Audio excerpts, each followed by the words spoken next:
Et nous proclamons et nous prêchons Christ crucifié. Alléluia. Père éternel, merci Seigneur. Tu étais mort et tu es ressuscité. Tu ne mourras jamais, mon Dieu, une deuxième fois. Et tu as dit, comme il est réservé à tout homme également de mourir une seule fois, après quoi vient le jugement.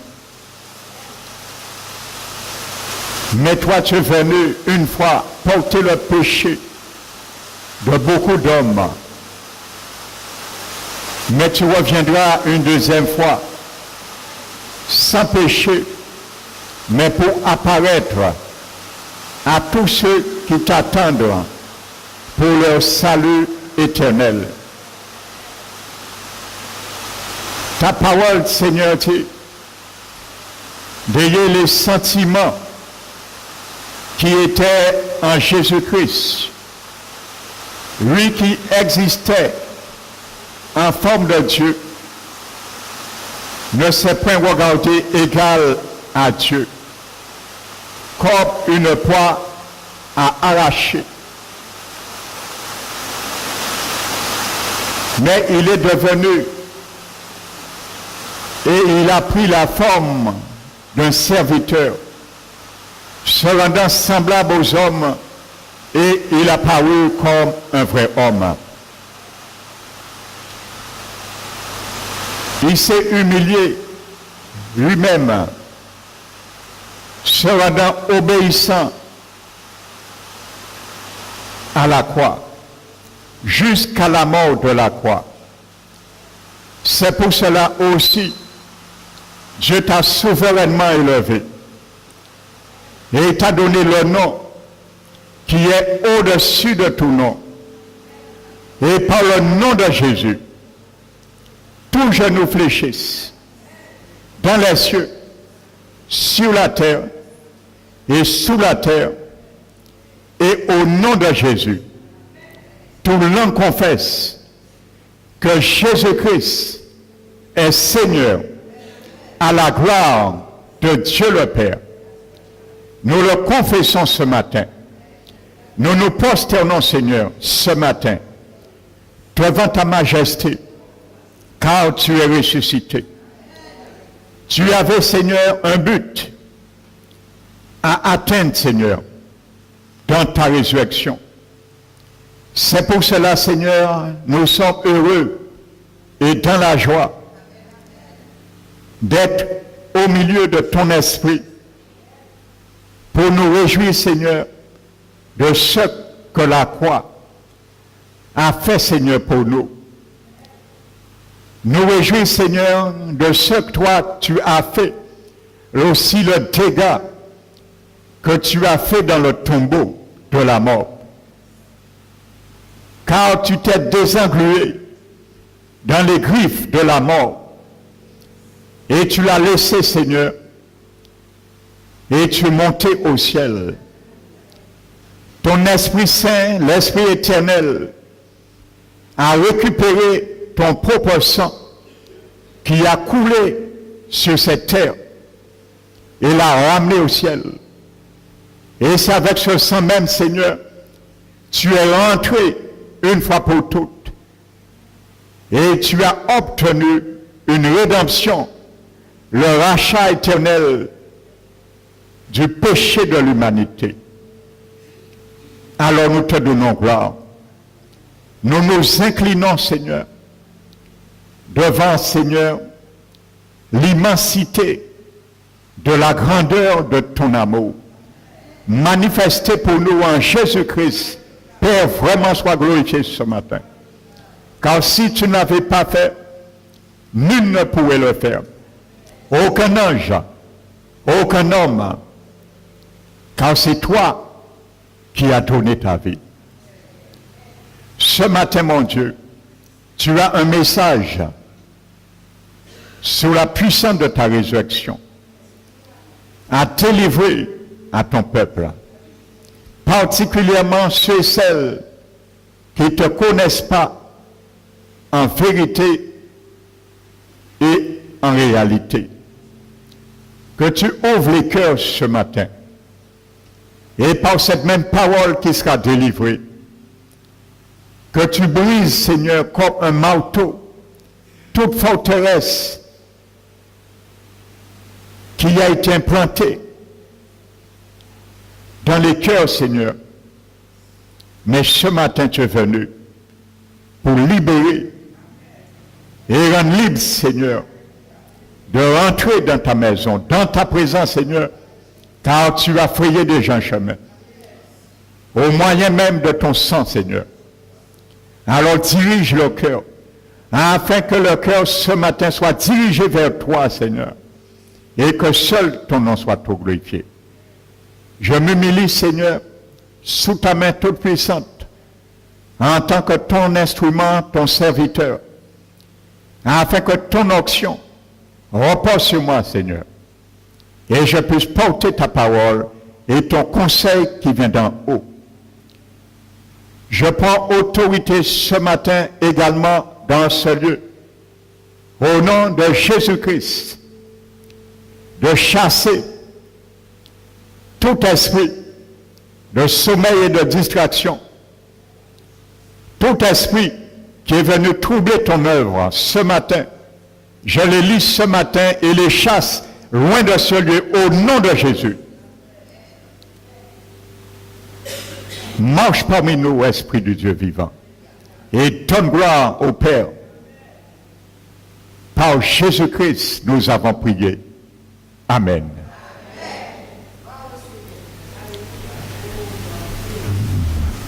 Asseyez-vous, frères et sœurs, ceux qui nous visitent également ce matin.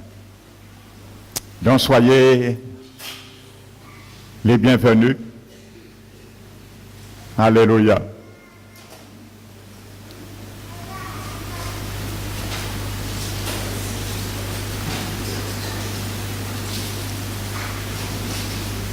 Jésus est ressuscité. Alléluia. Il a fait une fois pour toutes. Il ne le fera pas une deuxième fois. Amen. Nous allons comprendre pourquoi Jésus est ressuscité. Alléluia.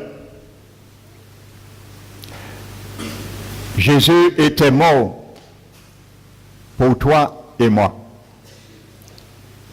pour nos péchés. Amen.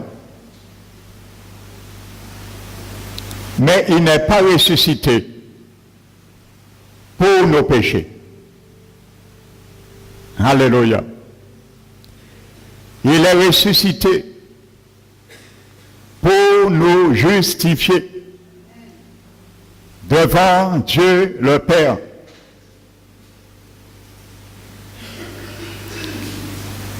Car sans la justice de Dieu, nul ne peut être sauvé.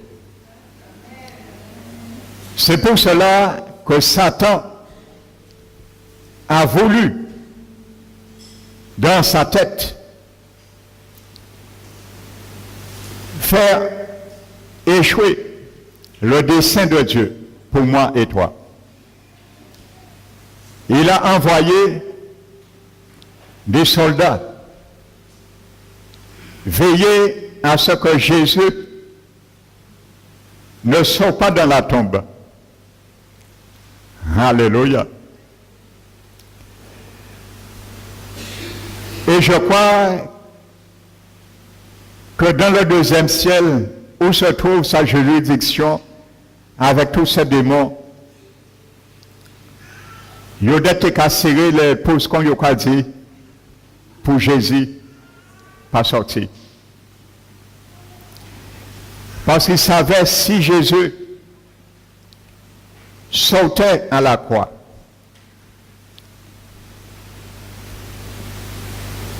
il aurait détruit tous les œuvres qui détenaient par crainte de la mort. Donc c'est pour cela que Satan a envoyé des soldats pour garder la tombe. Mais Dieu qui a de l'humour, non seulement a envoyé la puissance du Saint-Esprit, retirer Jésus dans la tombe, mais il a laissé les linges de Jésus bien pliés pour qu'on puisse bien voir que Jésus-Christ de Nazareth n'a rien à faire avec les choses maintenant de ce monde. Il a achevé ce qu'il était venu pour faire, ou du moins commencer sur cette terre. Et maintenant, il est ressuscité et il est en train de l'achever aux cieux maintenant. Alléluia. En tant que souverain sacrificateur. Mais avant de devenir souverain sacrificateur, il y a beaucoup d'étapes que le Seigneur Jésus devait passer pour nous. Alléluia. Donc ce matin, nous allons voir cela. Alléluia. Qu'est-ce que la puissance de la résurrection de Jésus a fait pour nous, a fait pour l'humanité? Amen. Donc nous allons ouvrir la parole de Dieu ce matin.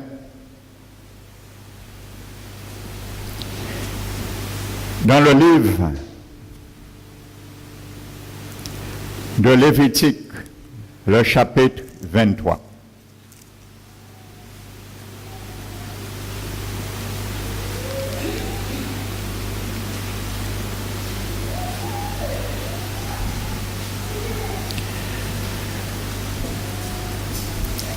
Verset 9.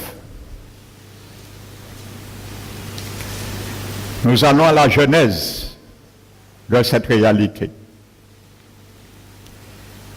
L'Éternel parla à Moïse et dit, parle aux enfants d'Israël.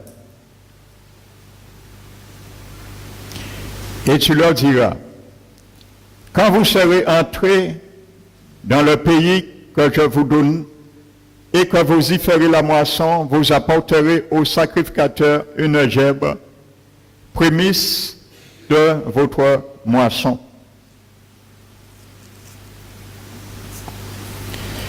Il agitera de côté et d'autre la gerbe devant l'Éternel, afin qu'elle soit agréée.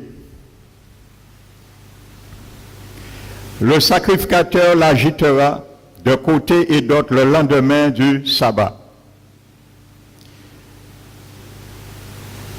Le jour où vous agiterez la gerbe pour offrir, vous offrirez en holocauste à l'Éternel un agneau d'un an sans défaut.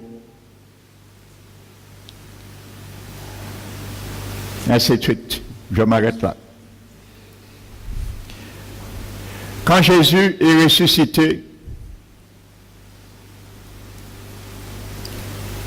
quand Jésus avant est mort, Jésus a accompli parfaitement la fête qu'on appelle la Pâque. Alléluia. Donc, le Seigneur a été crucifié à la date même prévue par le Seigneur. Donc, il a accompli cette fête qui était l'ombre des choses à venir. Donc c'est une ombre qui a été écartée dans le plan de Dieu. Le Seigneur est venu la réalité. Ensuite, le Seigneur, il est venu et le dimanche, à l'aube du premier jour de la semaine, qui était le dimanche, par le dimanche c'est le premier jour de la semaine, ce n'est pas lundi, alléluia, Jésus est ressuscité et il a accompli cette fête qu'on appelle la fête des prémices. L'agneau pascal représentait Jésus qui viendrait un jour mourir pour le péché du monde. Il est venu, il l'a fait.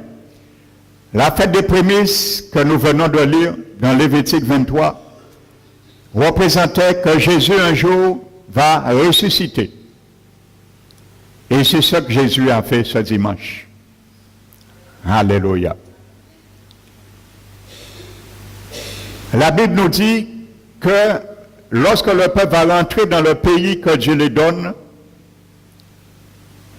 et lorsqu'ils vont voir l'époque de la moisson, ils vont apporter une gerbe.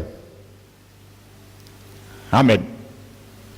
La gerbe représente Jésus-Christ ressuscité. Mais vous savez, à l'époque, la gerbe n'était pas unique. Il y avait dans ces gerbes plusieurs épis. Et je viendrai tout à l'heure dessus pour montrer Jésus a bien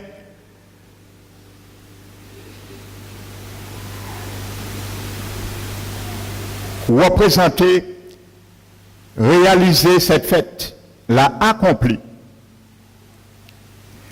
Le sacrificateur devait l'agiter devant l'Éternel, afin qu'il soit agréé.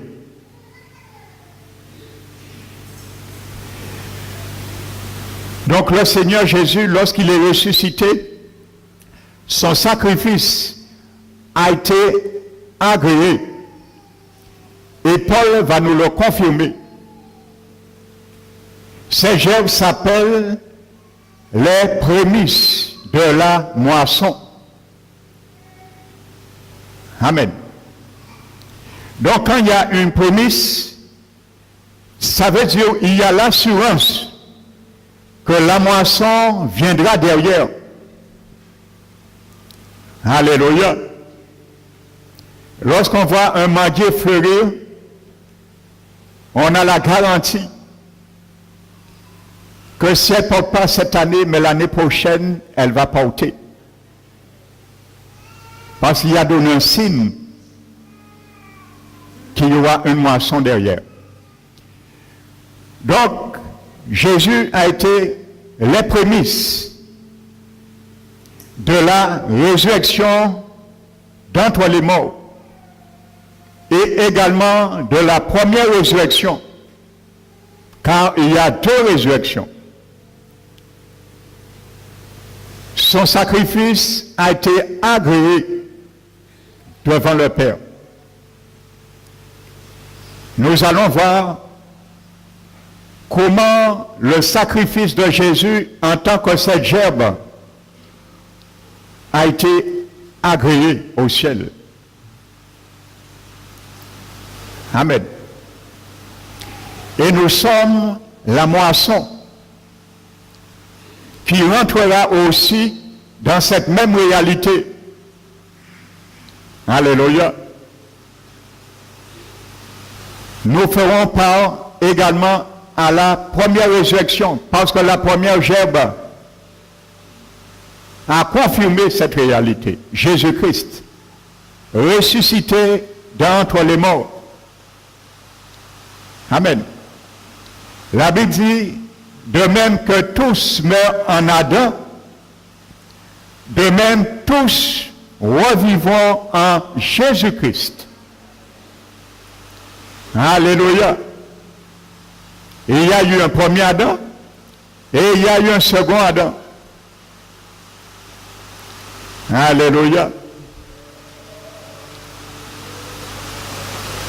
Donc les deux Adams sont maîtres d'une créature. Le premier Adam était maître de la première créature, il a ramené la mort. Et le deuxième Adam est maître d'une deuxième créature, une deuxième création, il a ramené la résurrection. Alléluia.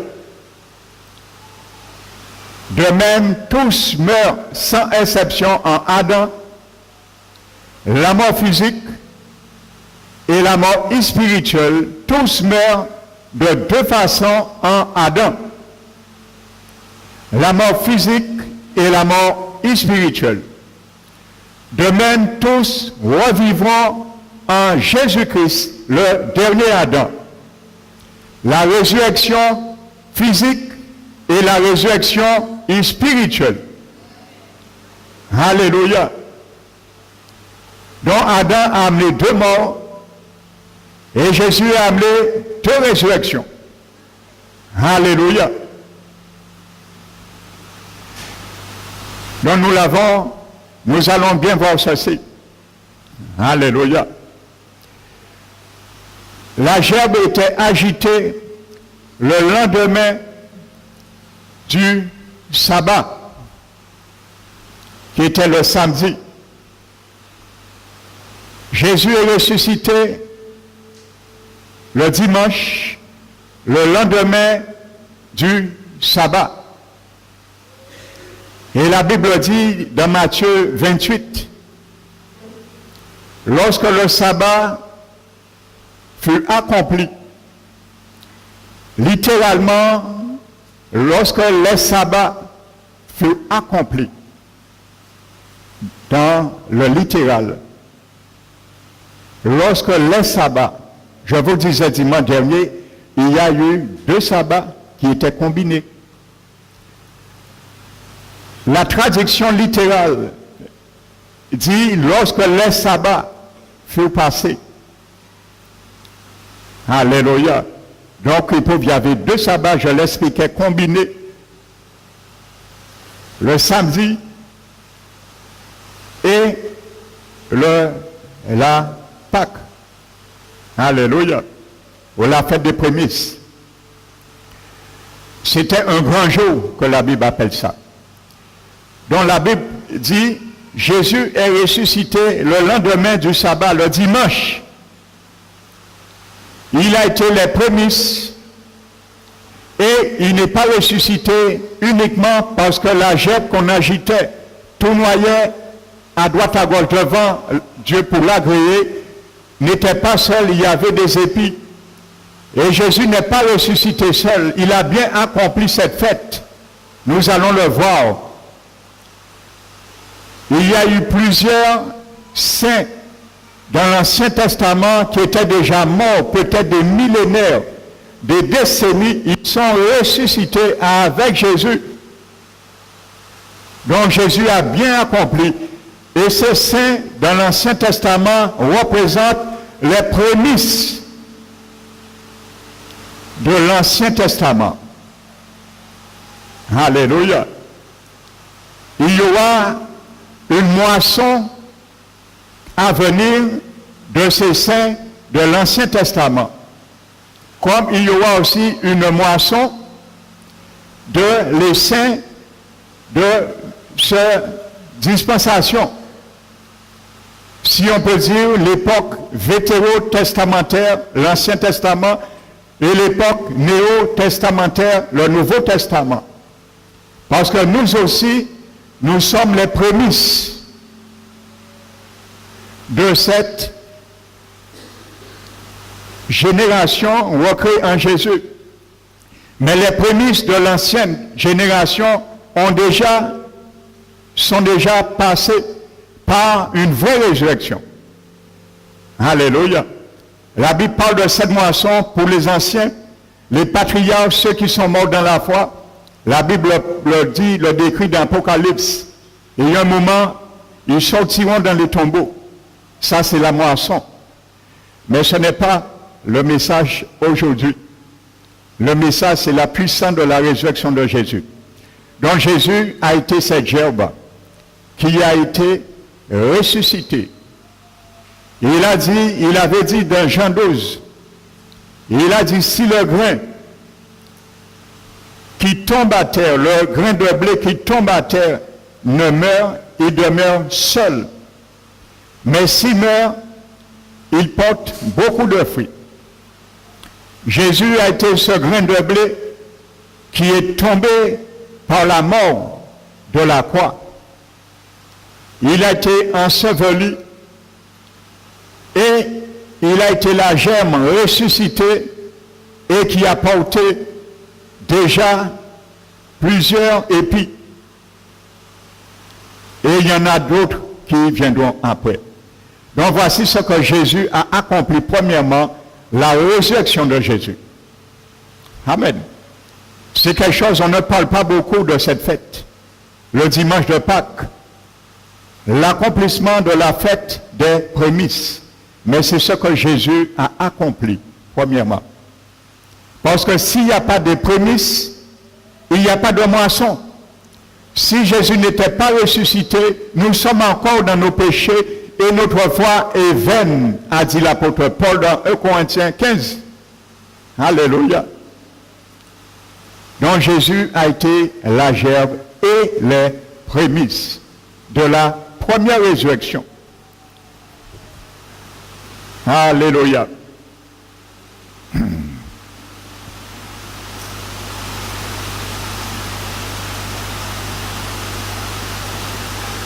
Prenons l'évangile de Matthieu, chapitre 28.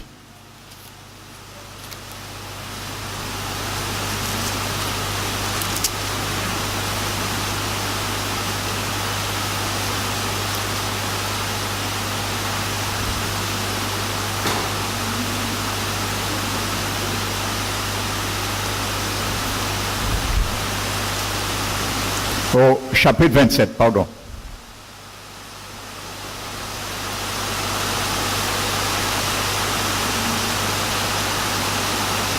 Verset 48. Et aussitôt l'un d'eux courut prendre une éponge qu'il remplit de vinaigre et l'ayant fixé à un roseau, il lui donna à boire. Vous savez, à l'époque, c'est ce qu'on donnait aux crucifiés. Parce que vous savez, la crucifixion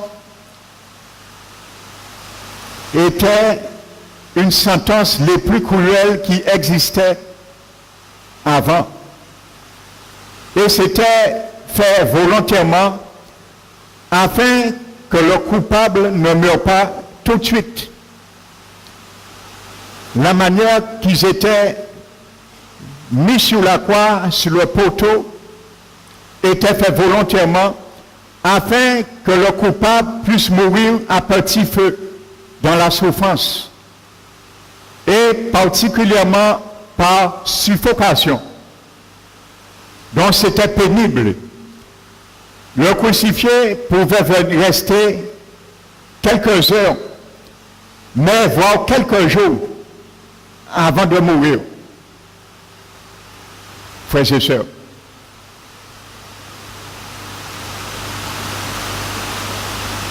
Et c'est pour cela la Bible nous dit que comme c'était un jour, la veille d'un jour de sabbat, et selon la coutume, la loi interdisait que si le sabbat commençait au coucher du soleil, il y avait un crucifié sur la croix, parce que je vous ai expliqué que ça existait. Il y avait des milliers de crucifiés dans le monde antique.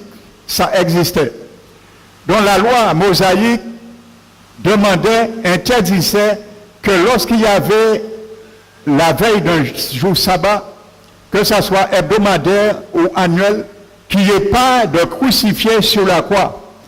Parce que si le sabbat commençait avec un crucifié sur la croix, la malédiction, parce que lorsque quelqu'un était crucifié, on considérait que la personne était maudite. Et Jésus s'est fait malédiction, Galates 3 l'a dit pour nous. Alléluia, il s'est fait malédiction sur la croix, afin que la bénédiction d'Abraham soit et devienne notre partage aujourd'hui. Alléluia. Quelqu'un qui était sur la croix, c'était quelqu'un qui était maudit. Et si le sabbat commençait, la malédiction se répandait sur le territoire. Donc c'est pour cela, la Bible nous dit, de peur de cela, qu'ils ont activé la mort des crucifiés pour qu'ils meurent avant le coucher du soleil et que le sabbat ne commence pas. Amen. Mais la Bible dit que lorsqu'ils sont venus pour briser les os, on brisait les os pour activer l'écoulement du sang et activer de la sorte la mort. Mais Jésus était déjà mort. Alléluia, Jésus était déjà mort lorsqu'ils sont venus. Amen. Parce qu'il était marqué, aucun de ces os ne doit être rompu. Et Dieu a veillé à cela. L'Éternel veille sur sa parole pour l'accomplir. Alléluia. Ils n'ont pas pu toucher les os de Jésus. Il était déjà mort. Par contre, ils ont brisé les os des œufs brigands pour activer. Alléluia. Et aussi accélérer la promotion d'un des deux brigands que Jésus l'avait promis. Aujourd'hui, je te le dis, tu seras avec moi dans le paradis. Alléluia. Donc, il y a un qui a retrouvé Jésus dans le séjour des morts, dans le sein d'Abraham, ce jour-là, et il y a un qui s'est retrouvé en enfer. Amen.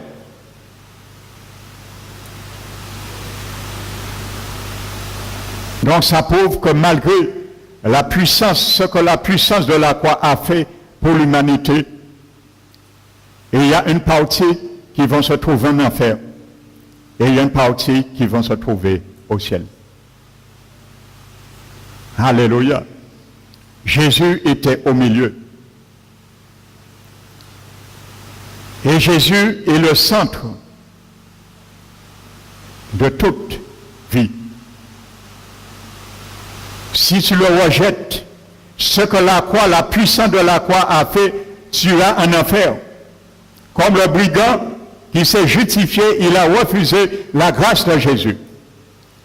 Si tu l'acceptes, tu acceptes la justice de Jésus et tu foules ta propre justice, qui est un vêtement souillé devant Dieu, tu iras au ciel. Alléluia. Donc la croix de Jésus fait ces distinctions des deux classes. Ceux qui sont condamnés, ceux qui sont sauvés. Mais le choix est imparti à chacun, pas à Dieu. Alléluia. Donc c'est pour cela, je disais, que à l'époque, pour apaiser la douleur des crucifiés,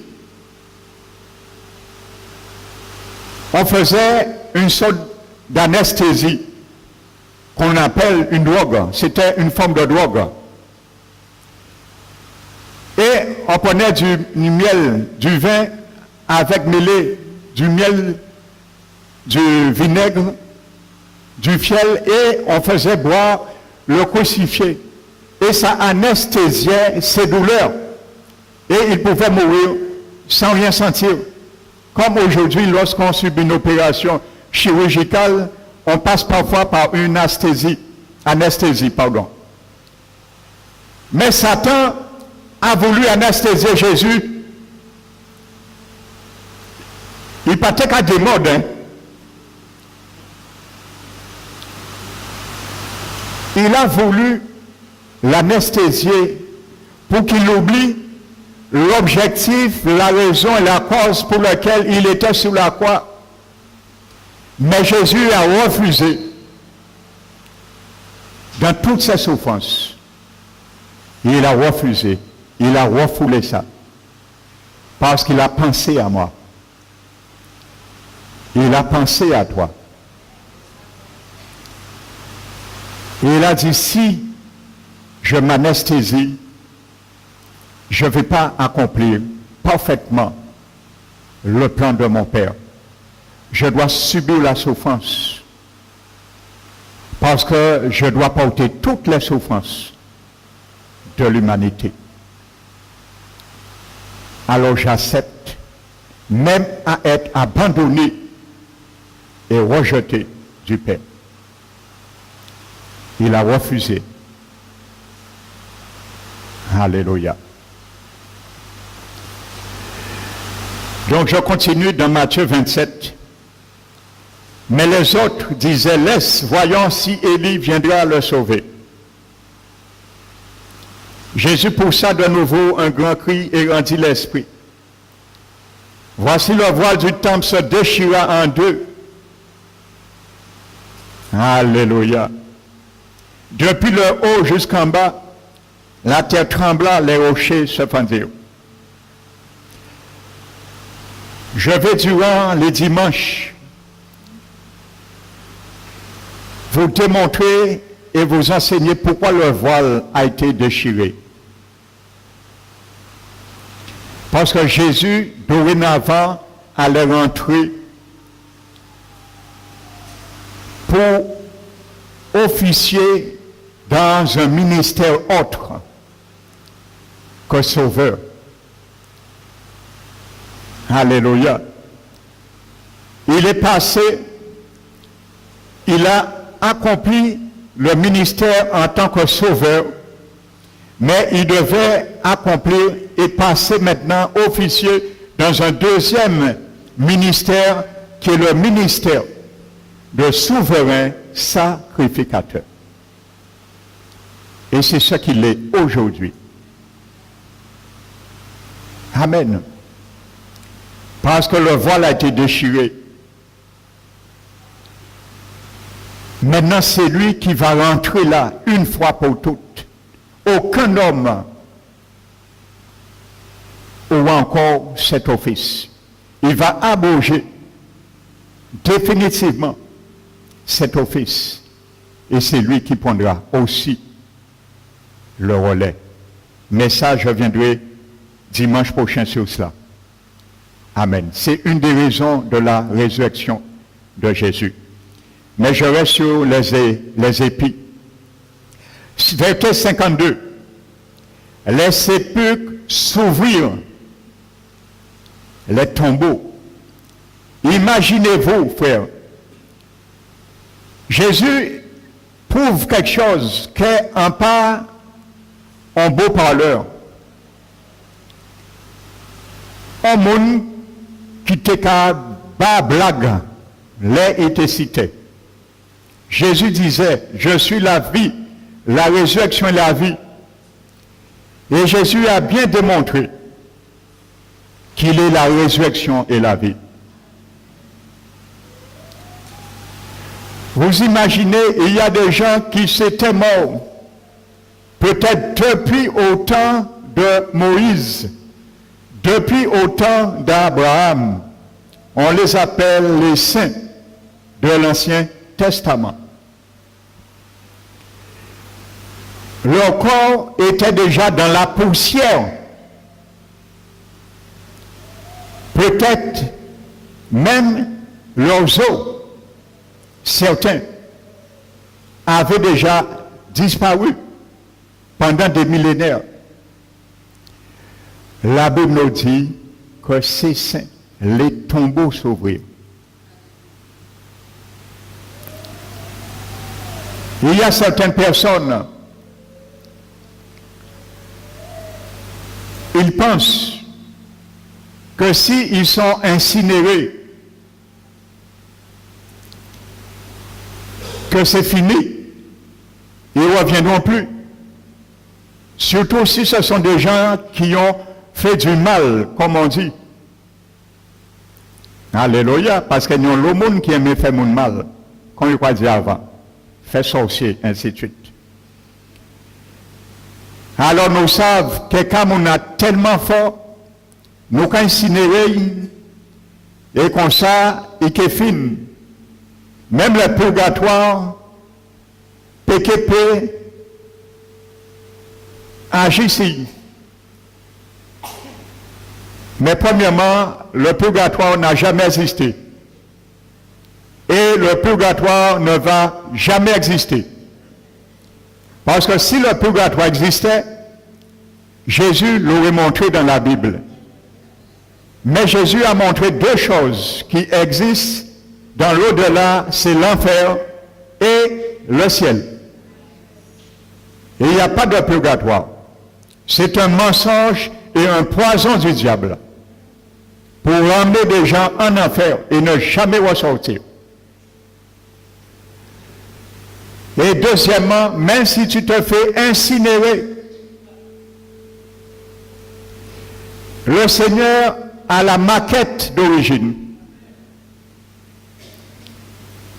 Parce qu'avant de créer Adam, il a pris Adam, le corps physique d'Adam, parmi les milliers de molécules et d'atomes sur la terre, de la terre, et il a fait l'homme. Donc il a la maquette d'origine, il est le créateur. Donc il va retrouver les milliers de molécules et d'atomes de tout corps qui a été incinéré. Et tu reviendras à la résurrection. Parce que Dieu veille sur sa parole pour l'accomplir. De même, tous meurent en Adam. De même, tous, sans exception, revivront en Christ. Les gens qui sont morts dans le déluge, on ne les a pas mis dans des caveaux. Ils ont été ensevelis par l'eau du déluge elle-même, au fond de l'océan. Et les cadavres, les os sont encore là. Dieu va les ramener aussi à la résurrection. Tous vont rendre les morts. Personne ne soit oublié. Eh bien, la Bible nous dit, ces saints-là, et les sépulcres s'ouvrirent, et plusieurs corps, il est bien marqué corps, pas esprit, et l'âme des saints, parce que ça ne reste pas dans la tombe. Il n'est pas marqué plusieurs corps et esprits des saints, plusieurs corps et l'âme des saints, plusieurs esprits et âmes des saints, mais plusieurs corps. C'est le corps qui meurt, c'est le corps qui revient à la vie. Si l'esprit mourait, l'esprit serait revenu à la vie. Sinon, la vie est spirituelle. Si l'âme mourait, Dieu aurait parlé de l'âme qui revient à la vie. Pourquoi Jésus ne parle jamais de la vie, résurrection de l'âme et l'esprit? Parce qu'il ne meurt jamais. Sinon, une résurrection spirituelle de notre esprit, mais qui n'est pas mort physiquement, substantiellement, mais spirituellement. Mais le corps physique, il est mort. Substantiellement, ils sont revenus à la vie. Qui étaient morts ressuscitèrent. Il y a certains qui disent que ce n'est pas une vraie résurrection. Permettez-moi de vous dire, il s'agit d'une vraie résurrection. Parce que si ce n'est pas une vraie résurrection, Jésus n'a pas accompli la fête des prémices. Alléluia. Je vous ai dit, les prémices, la gerbe n'était pas seule. Il y avait plusieurs épis avec elle. Jésus n'est pas sorti seul. La Bible dit, étant sortis des sépulcres après la résurrection de Jésus. Et ils entrèrent dans la ville sainte et apparurent à un grand nombre de personnes. Je précise quelque chose, deux choses, que ces gens ont vécu une vraie résurrection, parce qu'il fallait les prémices. Alléluia. Le verbe qui est traduit par apparur là, c'est le même mot grec qui est traduit ailleurs pour ravi. Comme Philippe a été pris et a été transporté corporellement, surnaturellement à Samarie. Alléluia. C'est le même mot qui est traduit ailleurs. Donc ça veut dire explicitement, la Bible nous dit que ces saints ont fait en un clin d'œil apparaître à la ville sainte. Ça veut dire ils avaient revêtu le corps glorifié et ils sont au ciel. La Bible ne dit pas à quel moment ils sont montés au ciel. Il se peut qu'ils sont montés dans la nuée quand Jésus a quitté la terre aux yeux de tous sur la montagne des Oliviers. N'oubliez pas, la Bible dit que Jésus reviendra chercher son église sur les nuées. Jésus est parti sur les nuées. Il se peut que ces saints sont partis sur la nuée avec lui. La Bible garde le silence. Mais, en tout cas, la Bible nous dit clairement que c'est une vraie résurrection. Ce n'est pas un appel à la vie comme Lazare. Dieu a fait un appel à la vie sous forme de guérison. Comme la fille de Jaïr, ils sont morts. Mais là, il s'agit d'une vraie résurrection. Donc, ils ne peuvent pas mourir une deuxième fois. À mon avis, ils sont au ciel comme les prémices. Alléluia. Jésus l'a accompli. Amen. Il a vraiment accompli cette fête. Et je souligne, j'ai déjà lu plusieurs témoignages que des gens qui ont visité le ciel, et il y a 2 ou 3 personnes dans ces témoignages qui disent qu'ils ont vu des gens vraiment dans leur corps glorifié.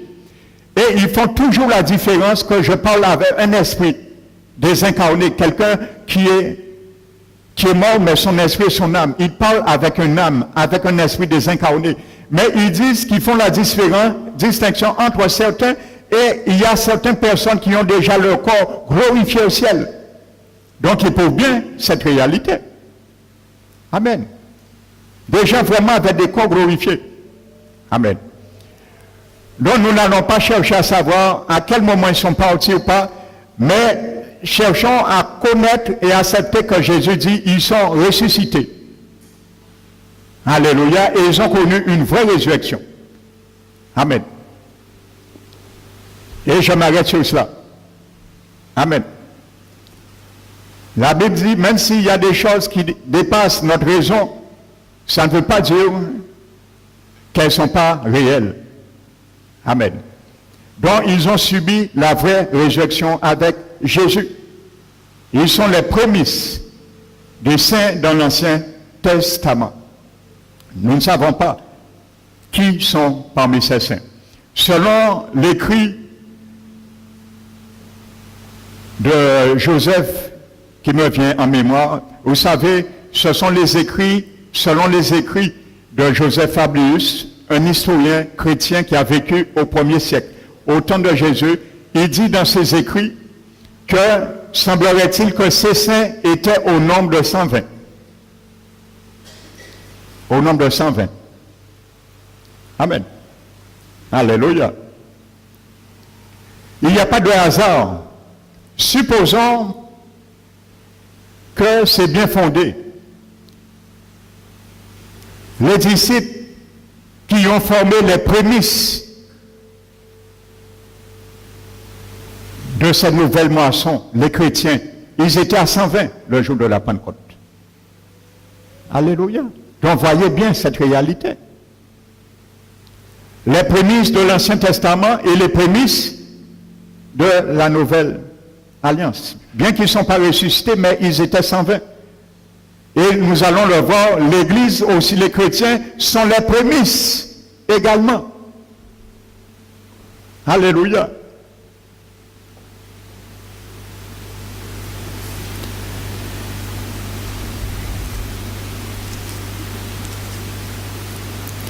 Colossiens.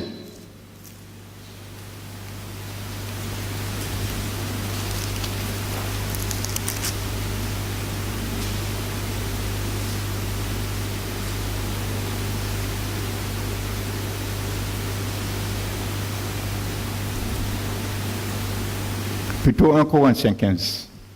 1 Corinthiens chapitre 15.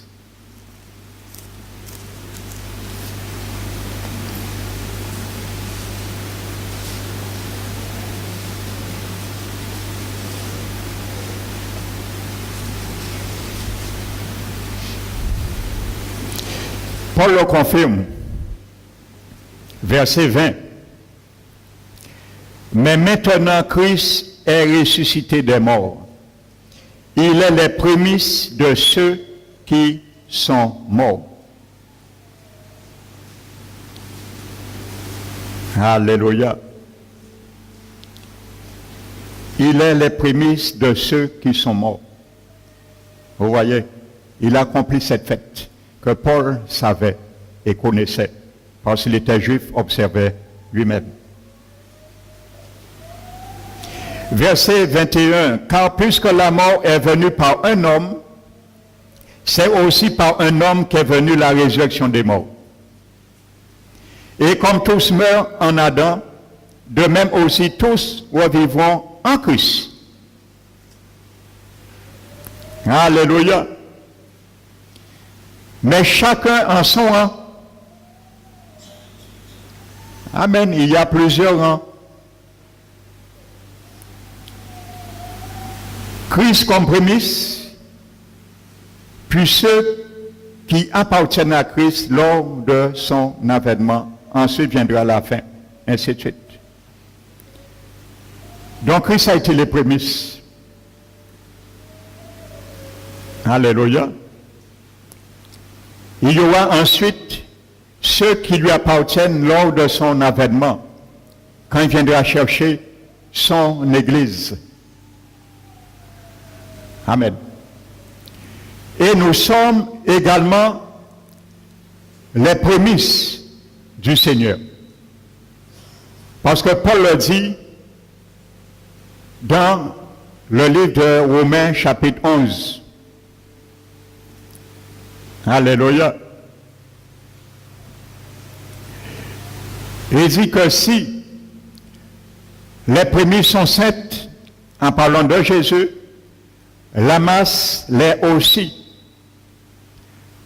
Alléluia. Donc Jésus vient chercher aussi les prémices qui seront aussi sanctifiées par son sang. Alléluia. Il dit, si la racine est sainte, les branches le sont aussi.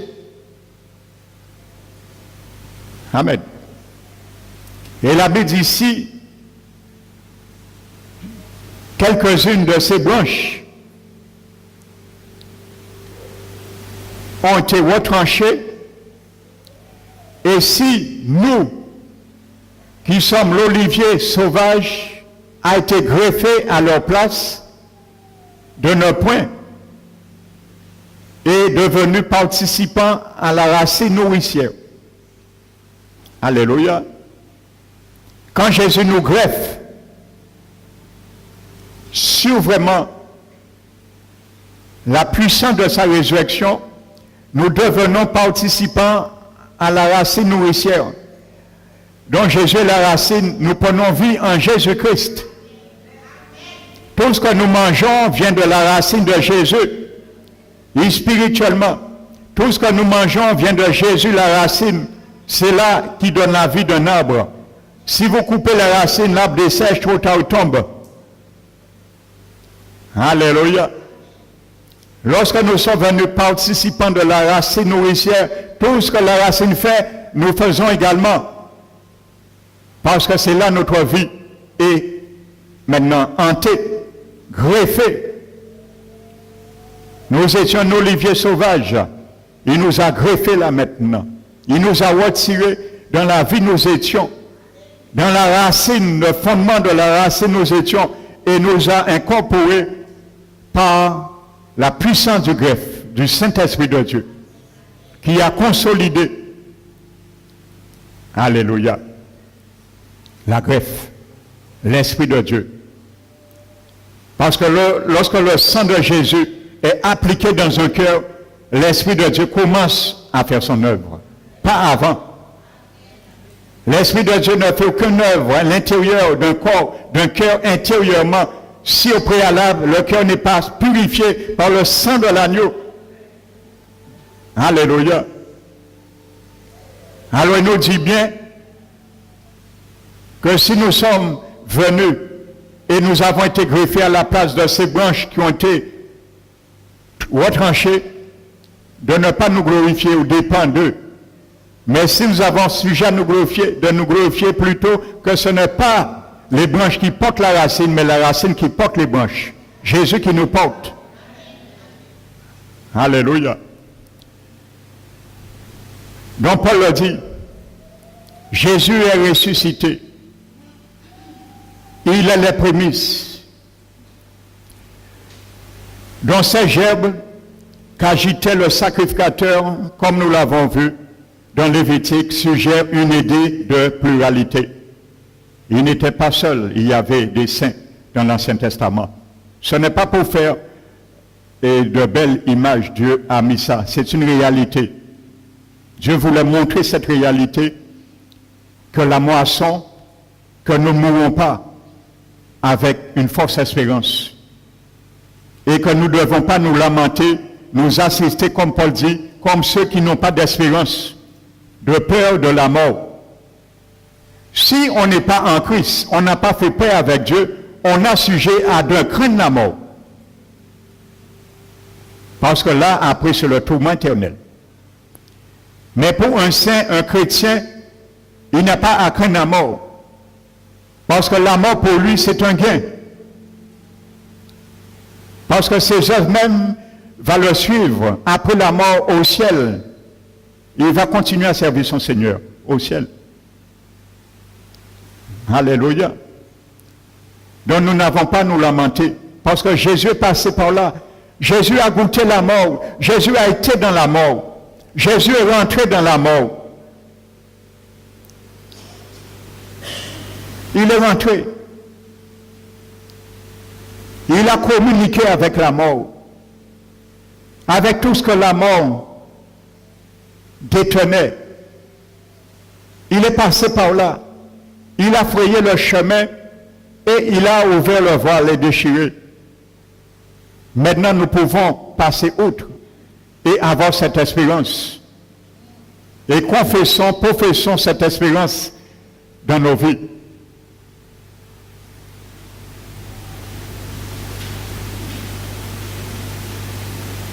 Parce que s'il n'était pas ressuscité, notre espérance serait vaine. Paul l'a dit. Si Christ n'est pas ressuscité, nous sommes encore dans nos péchés. Et notre foi est vaine. Alléluia. Romains 4.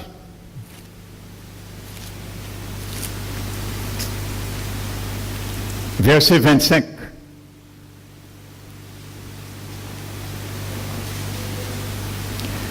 Jésus a été livré pour nos péchés, nos offenses.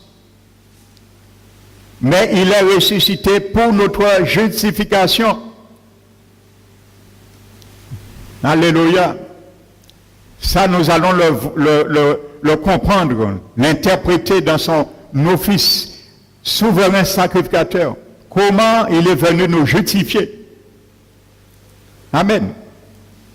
Jésus est mort pour nos péchés, mais il est ressuscité pour notre résurrection.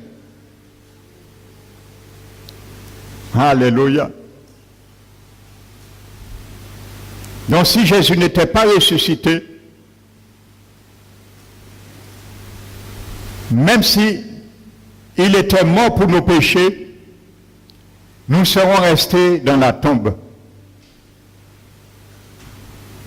Et nous n'aurions jamais connu la résurrection, la glorification de notre corps. Mais Jésus est ressuscité pour nous justifier. Et la résurrection de notre corps glorifié fait partie de cette justification. Amen. C'est la justice de Dieu qui l'a voulu. Jésus a payé le prix pour cela.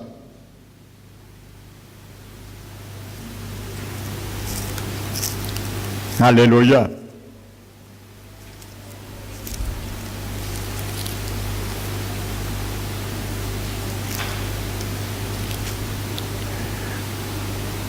Si Christ n'est pas ressuscité, notre prédication est donc vaine et votre foi est aussi vaine.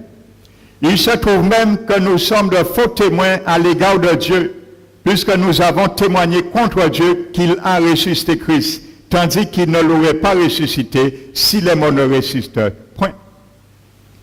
Il y a beaucoup de personnes qui ne croient pas à la résurrection des morts, mais voici ce que dit la Bible. Hein. Si tu ne crois pas à la résurrection des morts, Dieu est menteur. Et nous sommes des faux témoins. Alléluia, c'est ce que Paul dit. Alléluia. Mais Christ est ressuscité. Il est ressuscité.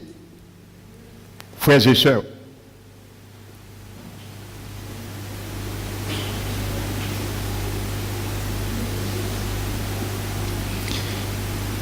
Maintenant, je disais pourquoi Jésus est ressuscité. Il a une mission et il avait une mission à accomplir. C'était pour devenir souverain, sacrificateur. Alléluia.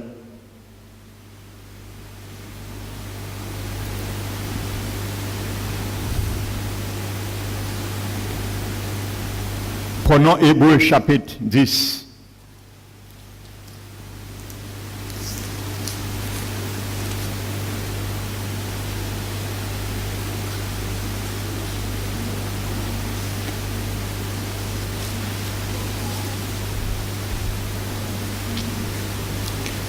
Le verset 5. Christ qui parle à Dieu son Père. C'est pourquoi Christ entrant dans le monde. Alléluia. Vous voyez bien, la Bible dit Christ entrant dans le monde. Parce que Christ existait déjà. Maintenant, il est descendu pour entrer dans ce monde, pour une cause, une bonne cause. Donc Christ était Dieu, mais il rentre dans le monde. Donc la Bible dit, c'est pourquoi Christ entrant dans le monde, il dit,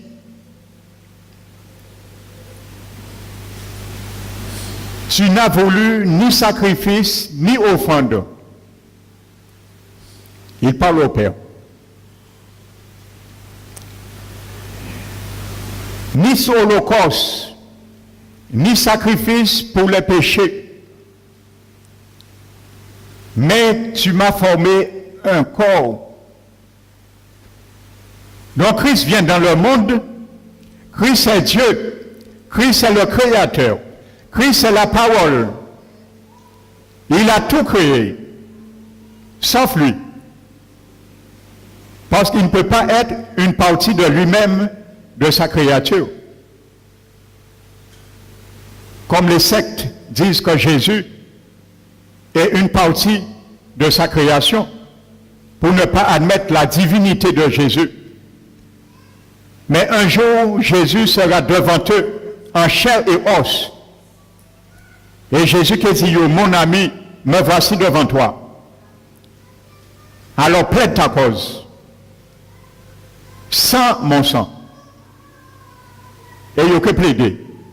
Jésus qui écoutait tout ça il a dit. Mais ça peut faire rien parce que sans Jésus pas là. Alléluia. La croix a été le trône de jugement de Jésus. Et il est venu, maintenant il est assis sur un trône de grâce. C'est le moment de la grâce. Le jour du jugement, le sang de Jésus se retire. Il ne peut pardonner, plaider quiconque. Maintenant, le sang de Jésus parle. Il parle aujourd'hui. Grâce, miséricorde. Mais le jour du jugement, le sang de Jésus, qui est vivant et qui parle encore, il sera mis à côté. Il ne pourra rien faire. Sinon, Jésus va entendre de ses oreilles ce qu'on a à dire. Et tout ce qu'on a fait de sa grâce. Parce que la grâce est retirée, c'est le jugement qui a pris place. Alléluia. Donc maintenant, Jésus dit au Père, je ne vais pas regarder, je suis égal à toi, je suis aussi Dieu. Alors, moi, pas caille, c'est Dieu qu'on. Il aurait pu dire ça à Dieu le Père. Il aurait pu dire ça au Saint-Esprit, qui est aussi Dieu. Il y a trois personnes dans la Trinité, la divinité. Il y a le Père, il y a Jésus, il y a l'Esprit Saint. Jésus aurait pu dire, mais papa, mais pourquoi c'est moi que tu as choisi? Pourquoi tu n'as pas choisi l'Esprit Saint? Il aurait pu le dire. Mais il a dit non. Et il a dit, tu n'as voulu ni sacrifice, ni offrande, ni holocauste, et ni sacrifice pour le péché. Tu m'as formé encore. C'était l'objectif. Parce que tu es le potier par excellence, et je me laisse faire comme un vase. Et je me laisse modeler. Voici l'exemple que Dieu nous donne, Jésus nous donne, en tant que l'argile, dans l'absolu, qui se laisse modeler par Dieu, dans toutes les formes qu'il veut nous donner. Jésus a été un vase d'argile à ce moment dans la main du Père. Et il a dit, tu m'as formé un corps. Mais ça avait l'objectif de se conformer. Pourquoi? Parce qu'en tant que Dieu, il ne pouvait pas mourir. Dieu ne meurt pas. Il est immortel, il est éternel. Alléluia. Et il a dit, tu m'as formé un corps. Amen. Et Jésus a dit, je viens, me voici, envoie-moi. Parce qu'il a été écrit, avant la fondation du monde, un rouleau sur moi. Alors je vais, selon ce qu'écrit du rouleau de moi. Et la Bible nous dit, après avoir dit, tu n'as voulu ni sacrifice ni offrande, tu n'as agréé ni holocauste ni le sacrifice pour les péchés, voici, ô Dieu, je viens pour faire ta volonté. Et il a dit, comme selon la loi, ces choses se faisaient ainsi, il a annulé toute la première chose et il a accompli, remplacé par la seconde. Et c'est par la volonté. Alléluia. La Bible nous dit,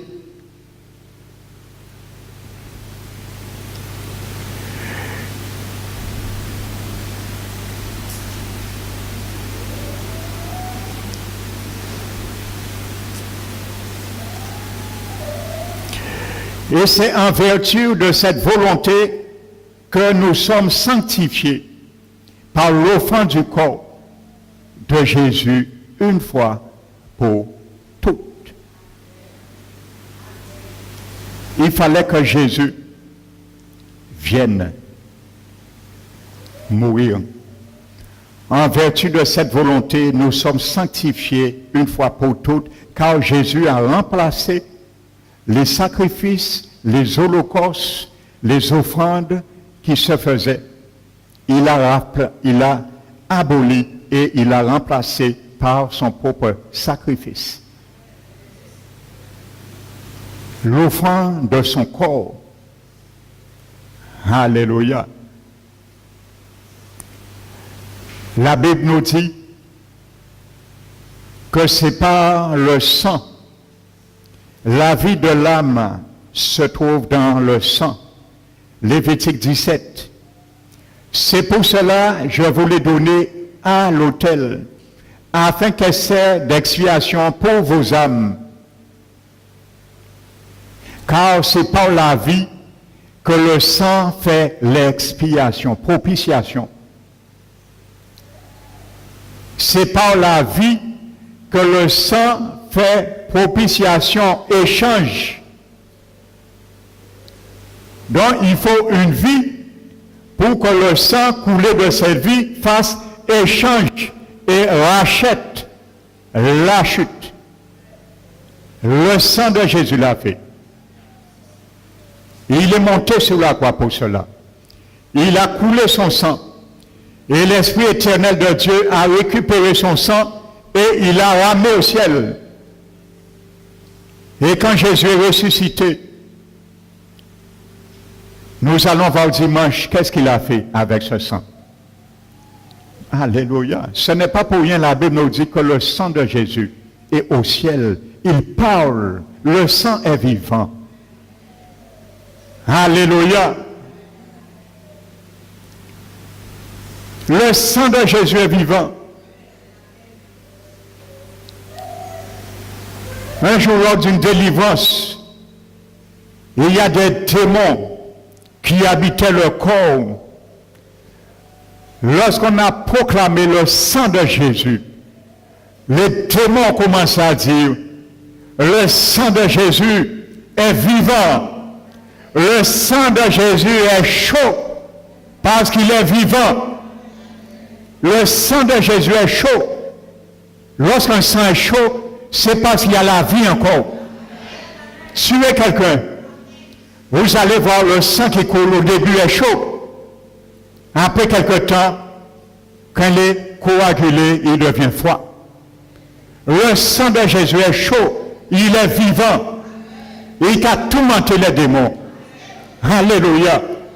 Des démons qui le confessent. Le sang de Jésus est puissant. Le sang de Jésus est vivant. Le sang de Jésus est chaud. Alléluia. Parce que le sang de Jésus est vivant. Le sang de Jésus est personnifié au ciel. Il parle. Le sang de l'aspersion. Il parle. Et quand tu es troublé, demande cette aspersion sur ta conscience. Parce que ta conscience te dit ce que tu es. Mais le sang de Jésus dit à ta conscience ce que Dieu dit de toi. Et retire la culpabilité. Il retire la charge qui te condamne. Parce que ton cœur est lavé, purifié. Le sang de Jésus est vivant. Lorsque le sang de Jésus est appliqué, le témoignage, la réalité du sang de Jésus, ce qu'il a fait est appliqué dans ton cœur. Il nettoie. Alléluia. Le sang, c'est par la vie que le sang fait l'expiation. L'échange, réconciliation par le sang de Jésus.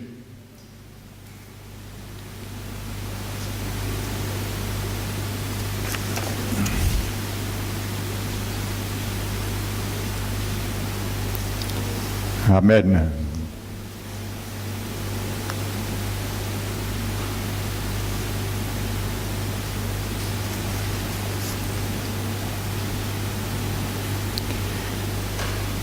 Je vais conclure ce matin. Vous savez, la Bible nous montre deux usages dans l'Ancien Testament avec le sang de Jésus.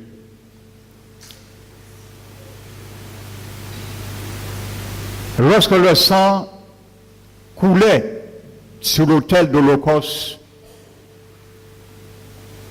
le peuple qui voyait ça dans les parvis, sans pour cela que les saints avaient contact personnellement avec leur personne, ils bénéficiaient par la foi à leur pardon. Mais il y a un deuxième aspect, la Bible nous montre dans l'Ancien Testament, que quand le sang, non seulement il a été coulé, mais il était appliqué. C'était pour faire une séparation, pour une mise à part. Et cette mise à part, c'était pour servir le Seigneur à l'autel.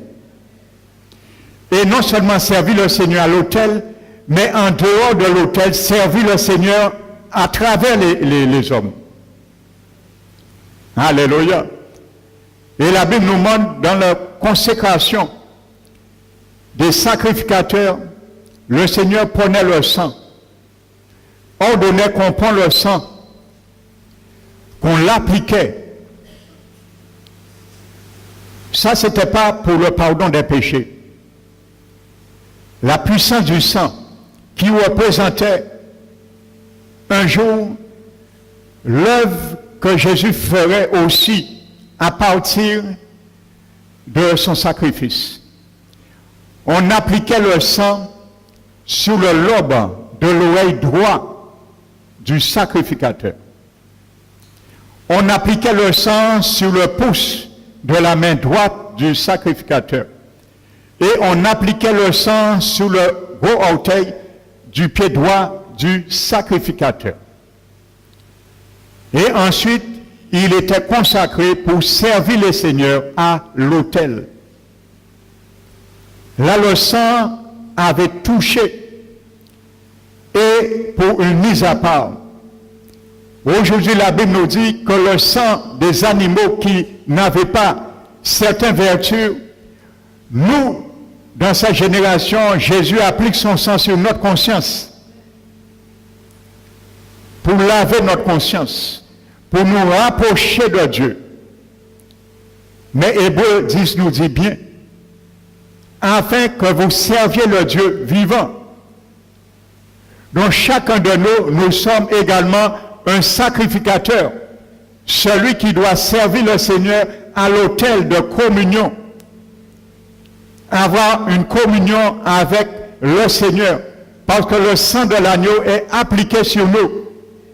Alléluia. Donc nous devons servir le Seigneur.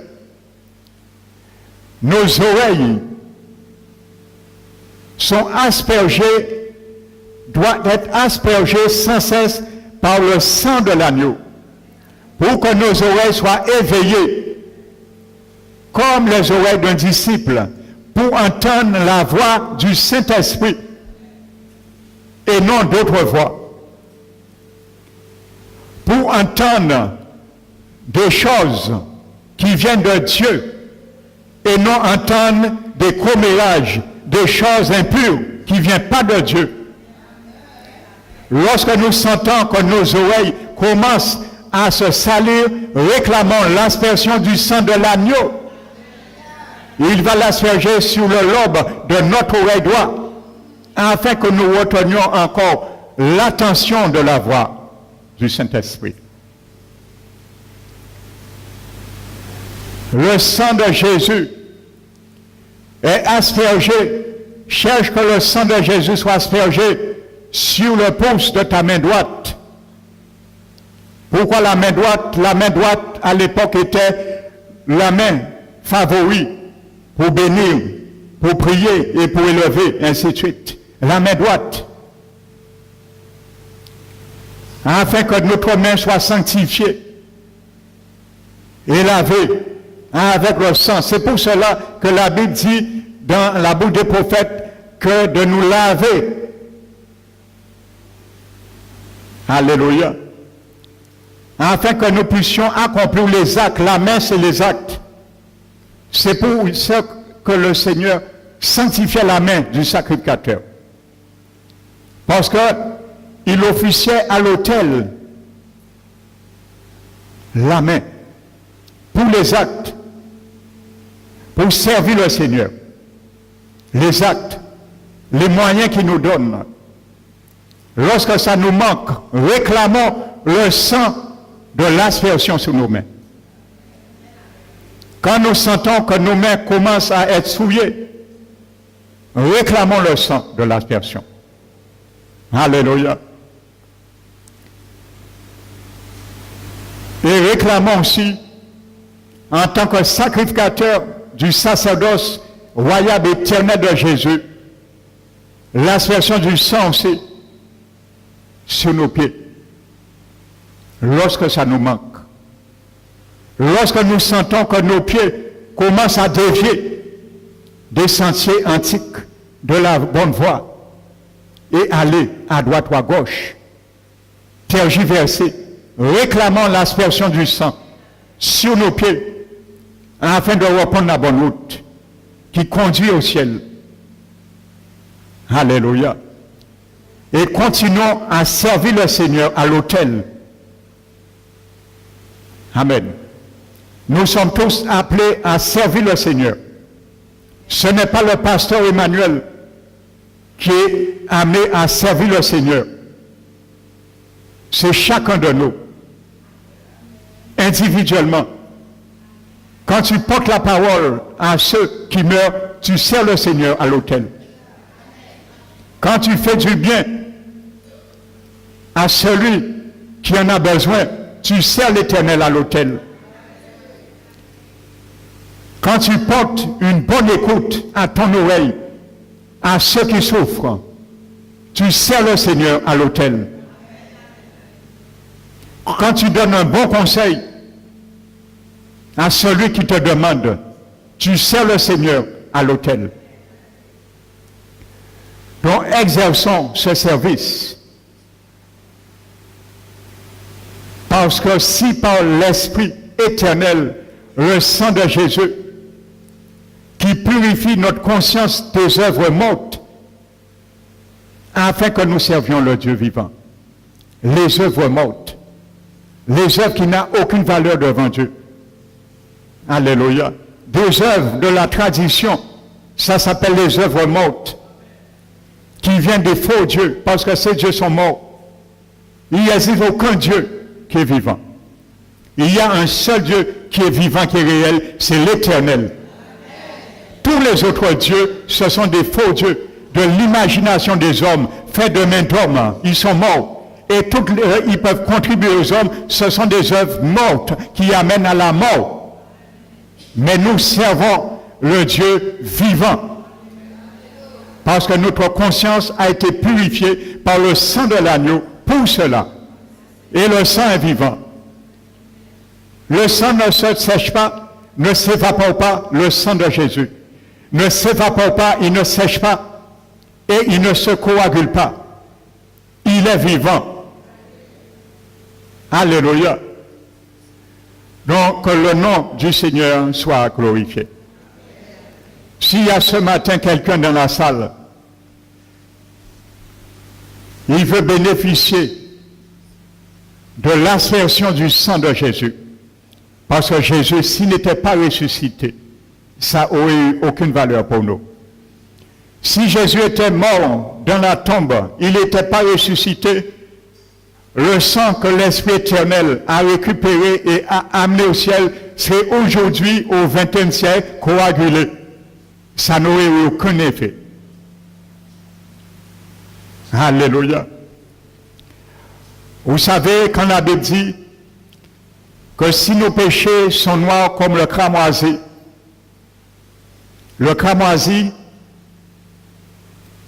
si vous connaissez cette couleur, c'est une couleur qui est presque noirâtre.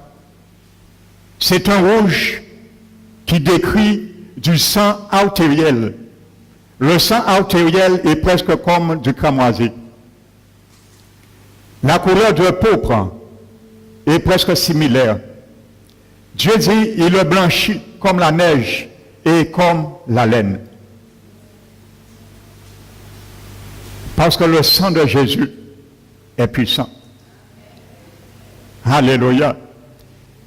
Donc si tu veux bénéficier de l'aspersion du sang ce matin, sur ta conscience,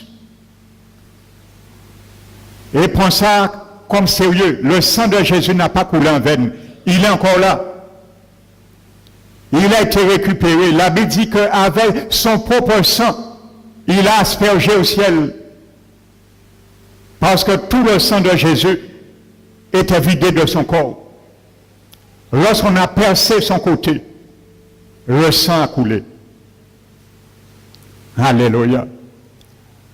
Vous allez voir le sang qu'on appliquait, le souverain sacrificateur devant l'arche, le propitiatoire, il devait l'asperger 7 fois. Parce que le sang de Jésus a coulé 7 lieux différents. Le 7 n'est pas irréfléchi. 7 fois, Jésus a coulé son sang, 7 lieux différents. La perfection. Et chaque lieu où le sang de Jésus a coulé, il y a une œuvre salvatrice qui a été faite pour nous. Le premier endroit que le sang de Jésus a coulé, c'est au jardin de Gethsémane, à travers ses peaux. Il a racheté notre volonté qui a été vendue et livrée au jardin d'Éden, au diable par Adam. Il a racheté notre volonté parce qu'il a mis sa volonté de côté au jardin de Gethsémane. Et il a dit, Père, que ce ne soit pas ma volonté, mais la sienne. Mais Adam, au jardin d'Éden, a fait sa volonté. Et il a vendu notre volonté au diable. Le sang qui a coulé, premièrement, à travers les pores de Jésus, comme des grumeaux de sang, au jardin de Gethsémane, il a déposé sa volonté pour racheter notre volonté dans la main du diable, premièrement. Deuxièmement, le sang de Jésus a coulé, deuxièmement, sous ses mains. Ça, je vais détailler ça par la suite. Troisièmement, le sang de Jésus a coulé sous les pieds. Quatrièmement, le sang de Jésus a coulé sur son crâne, la couronne d'épines. Cinquièmement, le sang de Jésus a coulé à travers sa barbe qu'on a arrachée. Sixièmement, le sang de Jésus a coulé sur son dos par les 39 coups de feu qu'il a subis. Et par ces meurtrissures, nous sommes guéris maintenant. Et septièmement, le sang de Jésus a coulé par le côté percé. Alléluia. Et c'est là qu'une femme est sortie et a été engendrée également, l'épouse, l'église du Seigneur. 7 lieux. Alors vous allez bien voir l'image du sacerdoce lévitique. Pourquoi Jésus est ressuscité? Tu le comprendras vraiment en profondeur dimanche prochain. Mais ce matin, si quelqu'un dans la salle veut recevoir une aspersion du sang de l'agneau pour que ta conscience soit purifiée d'une œuvre morte, je ne sais pas. Je ne sais pas qu'est-ce que tu vis, je ne sais pas qu'est-ce que tu as, qu'est-ce que tu renfermes dans ton cœur, dans tes pensées. S'il y a quelque chose qui te souille à l'intérieur, ton cœur, je ne sais pas, l'amertume, les commérages, les conflits, tout ce qu'on pourrait dire, c'est toi seul qui connais le mot, l'épithète que tu dois mettre. S'il y a une charge ce matin qui te pèse, tu dois avoir une affaire au tribunal, je ne sais pas. Tu as un contentieux à régler avec ton créancier, je ne sais pas.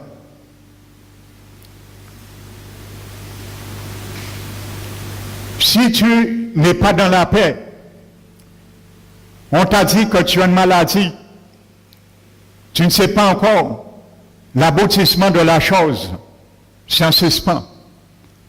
Tout ce que nous pouvons dire, si tu veux sortir ce matin, ta conscience lavée par le sang de l'aspersion, mets-toi debout et avance-toi.